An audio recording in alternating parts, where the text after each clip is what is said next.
আসসালামু আলাইকুম, শুভ সকাল। কেমন আছেন সবাই? আজ আমি আপনাদের দেখাবো ছাদ বাগানের একটা সবেদা গাছ। এই গাছটা প্রথমে আমি ড্রামে লাগিয়েছিলাম, ছোট ড্রামে। তো 2-3 বছর ড্রামই ছিল, কিন্তু সেরকম ফিডব্যাক পাচ্ছিলাম না। তারপর আমি একটা পার্মানেন্ট এরকম জায়গা করে নেই। এটার সাইজ হচ্ছে 2 ফিট বাই 2 ফিট। তারপর মাটি ভরাট করে গাছটা লাগানোর পরে মাশাআল্লাহ 2 মাসের মধ্যে গাছের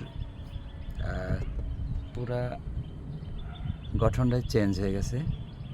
এবং কাছ থেকে দেখলে দেখতে পারেন প্রত্যেকটা পাতা থেকে মাশাআল্লাহ ফল আসতেছে। প্রত্যেকটা, এর আগে এরকম আসে নাই।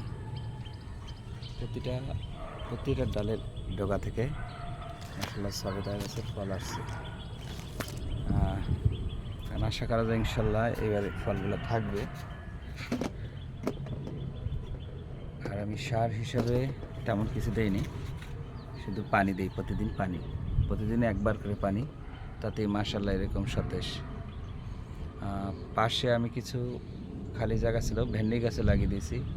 মাশাআল্লাহ তার থেকেও খুব ভালো ভেন্ডি পেয়েছি।